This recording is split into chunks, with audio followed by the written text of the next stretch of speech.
Hi guys, do you struggle mixing your own custom colors? Do you have a cabinet full of 50 different shades of orange that you don't need and spent a ton of money on? Today we're going to fix that. My name's Susan Trianos. I've been cake decorating for 30 years, and today I'm representing the Artisan Accent color line.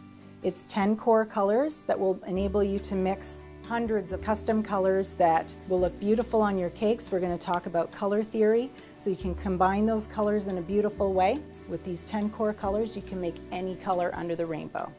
Let's get started. I'm going to color a piece of fondant just so that you can see just how concentrated these colors are. I'm going to color this green. You'll see I'm just adding a drop of color to this fondant.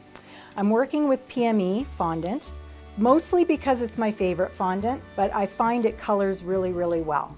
But just know that any product that you choose is going to work equally as well. Just remember that every product is going to behave differently because they have different ingredients. Now, the Artisan Accent color line is manufactured in a food safety certified plant. It's kosher. It's super concentrated. It's cost effective because you're only buying 10 bottles as opposed to 100 or 200 different colors. There's no clutter, and they also have these really great no mess caps. So they unscrew, you squeeze a drop, close it up, no mess. So that's another reason why I love them. Colors scare a lot of people. They don't know what goes together really well, what proportions to put together. But today we're going to talk about all of that stuff. But there's one rule you got to remember.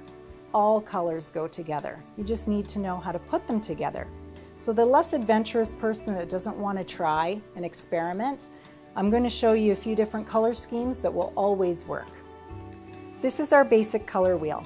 Our color wheel is comprised of primary colors, secondary colors, and tertiary colors. All kind of grade 2 kind of stuff, but we're going to go over it again.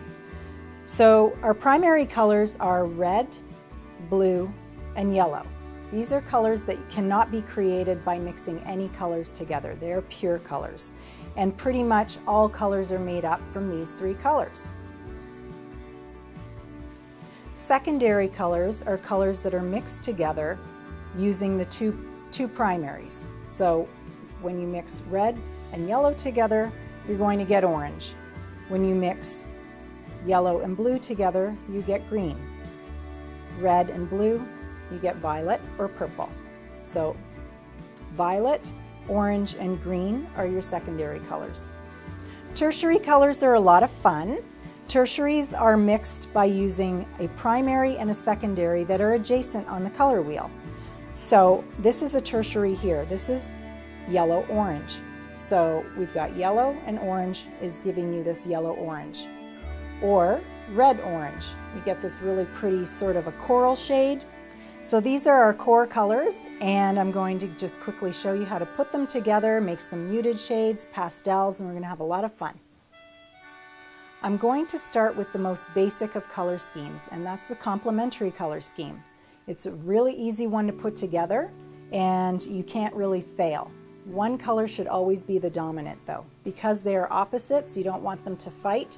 So if you choose red and green, don't put them on your cake in equal amounts. Maybe do 75% red with a 30% accent of the green.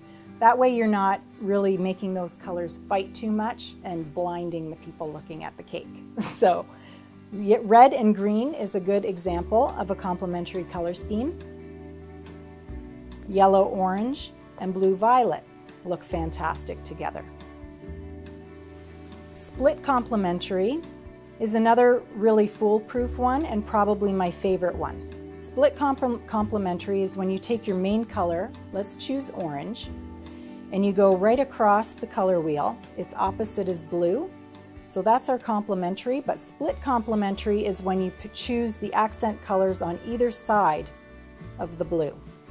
So in this combination, we would have orange, blue-green, and blue-violet. Really nice color combination.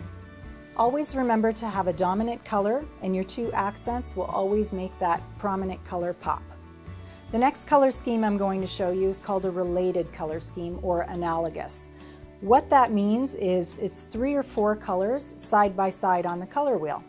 So for example, I'm going to choose yellow, green, green, blue, green, and blue. You can see that these 4 colors work really, really well together. These colors could be used for an outdoor scene.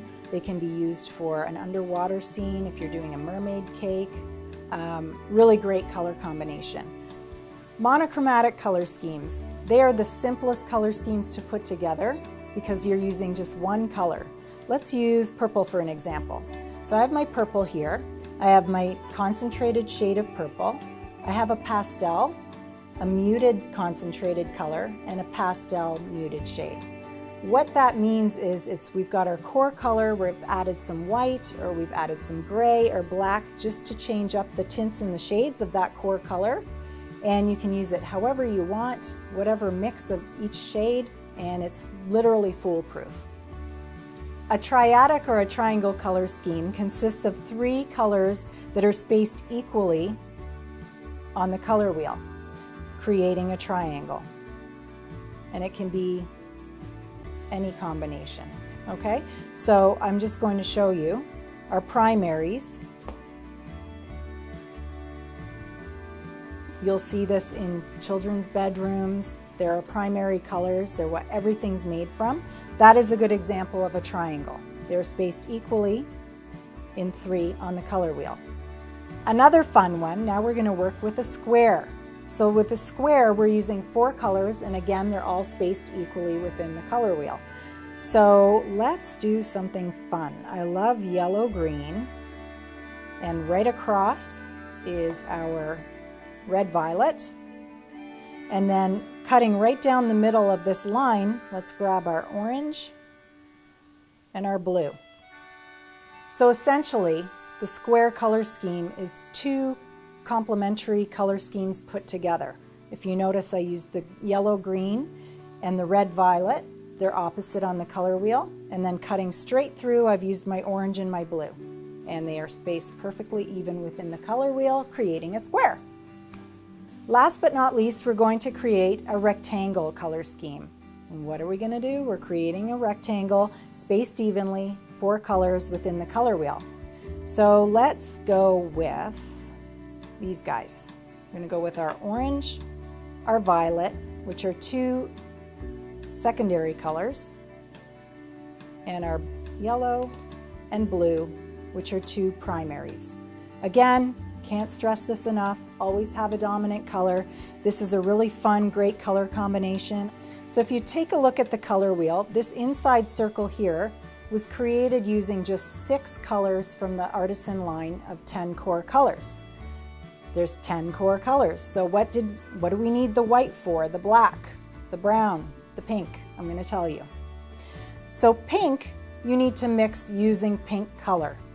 If, for example, if I take my blue and I've added a lot of white to it, I get baby blue.